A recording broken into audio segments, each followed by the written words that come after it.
This channel does not promote any violent, harmful, or illegal activities. All content provided by this channel is meant for an educational purpose only. পাচ্ছিল না police, খুঁজে বের করলাম আমরা TV9 Bangla. স্বাধীনতার মধ্যরাতে আরজি করে দুষ্কৃতী তাণ্ডবের পর কলকাতা পুলিশ তাদের ফেসবুক পেজে দুষ্কৃতীদের চিহ্নিত করে পোস্ট করে। শুক্রবার সকাল পর্যন্ত 23 জনকে গ্রেফতার করে পুলিশ, কিন্তু হামলা চালিয়েছে তো অনেকেই। বাকিরা কোথায়? পুলিশ নাগাল না পেলেও TV9 বাংলা খুঁজে পেল এক অভিযুক্তকে, আর তাদের মধ্যে একজন আবার তৃণমূল কাউন্সিলর ঘনিষ্ঠ। আমাদের ক্যামেরার সামনে হামলার কথা দিব্যি স্বীকার করে নেন পূর্বশীথির সৌমিক দাস।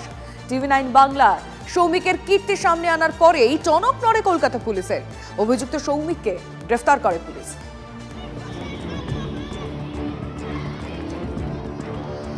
14 আগস্ট রাতে তিলোত্তমার বিচার চেয়ে বাংলা জুড়ে চলছিল শান্তিপূর্ণ প্রতিবাদ। তাল কাটলো আরজি করে। পুলিশের সামনেই হাসপাতালে হামলা দুর্বৃত্তদের।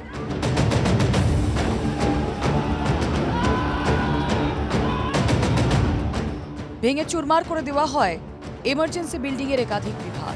কলকাতা পুলিশ অফিসিয়াল ফেসবুক পেজে কয়েকজন দুষ্কৃতীকে চিহ্নিত করে বেশ কয়েকটি ছবি আপলোড করে।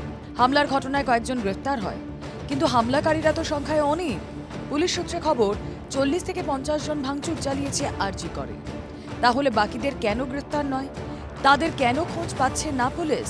প্রশ্ন আন্দোলনকারীদের।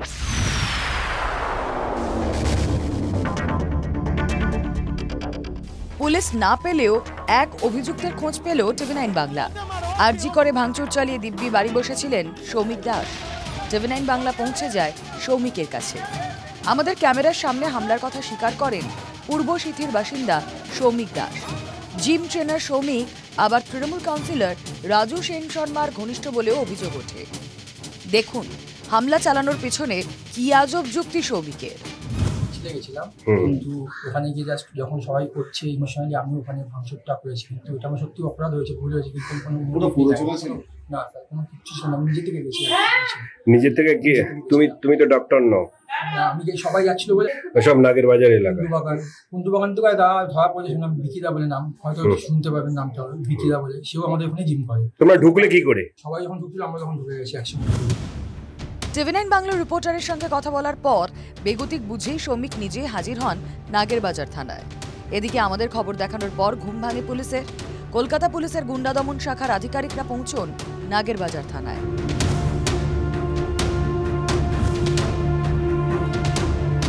TV9 বাংলার খবরের জেরে সৌমিককে গ্রেফতার করে পুলিশ। জিজ্ঞাসাবাদের জন্য তাকে লালবাজারে নিয়ে যাওয়া হয়। এই ঘটনায় শোরগোল পড়ে যায় পূর্বশীথি এলাকায়। সৌমিকের সঙ্গে ঘনিষ্ঠতার কথা হুৎকারে উড়িয়ে দেন তৃণমূল কাউন্সিলর। আজকে ধরা পড়ছে যে কাউন্সিলরের ছেলেরা, এই ছেলেগুলো যারা আপনি নাম বলছেন, এরা সব তৃণমূল করে। এবং শুধু এই সৌমিক বলে ছেলেটা না, আমি তো শুনলাম আরো অনেক এরকম ছেলে আছে ওই এরিয়াতেই থাকে, যারা ওই দিনকে রাত্রিরে ওখানে গিয়ে ভাঙচুর করেছে। আপনাদের বলার পর আমি চেষ্টা করলাম ছেলেটিকে আইডেন্টিফাই করার। তারপরে আমি দেখলাম ছেলেটি অমুক অঞ্চলে থাকে, যদিও পুরো ব্যাপারটাই আমাদের টাউনের অন্তর্গত, কিন্তু বর্তমানে আমি যে ওয়ার্ডের পৌর প্রতিনিধি সেই ওয়ার্ডে সেই ছেলেটি থাকে না, আমার পার্শ্ববর্তী ওয়ার্ডে থাকে। যাই হোক, যে যাই করুক, ছেলেটি তো আমার ঘনিষ্ঠ নয়। শুধু সৌমিক দাসই নন, TV9 বাংলার রাডারে কলকাতা পুলিশের পোস্ট করা ছবির মধ্যে আরও একজন। আমরা খোঁজ পাই তৌসিফের, যার কাছে এখনো পৌঁছতে পারেনি পুলিশ। আরজি করে তাণ্ডবের সময় উপস্থিত ছিলেন কাশীপুরের তৌসিফ। তৌসিফকে চিহ্নিত করে ছবিও পোস্ট করেছিল পুলিশ। কাপড়ের শোরুমে কাজ করেন তৌসিফ, যদিও তাঁর দাবি ভাঙচুর আটকানোর চেষ্টা করেছিলেন তিনি।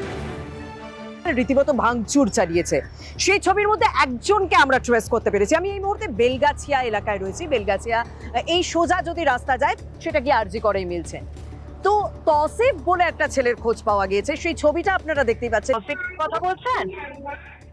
জি। কালকে আরজি করে আপনি গিয়েছিলেন? জি। কলকাতা পুলিশের থেকে একটা ছবি পোস্ট করা হয়েছে, সেখানে আপনাকে দেখা যাচ্ছে। तोड़ भांग में मैं था नहीं। মানে বলছেন যে আপনি কোনো রকম ভাঙচুর করেননি?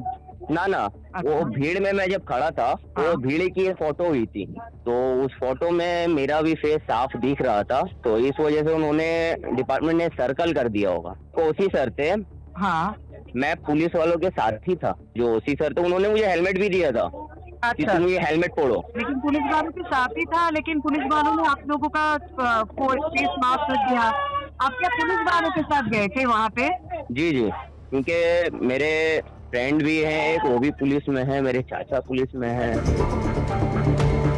প্রশ্ন হচ্ছে টিভি9 বাংলা অভিযুক্ত সৌমিক দাসের কাছে পৌঁছে গেলেও পুলিশ কেন পারেনি?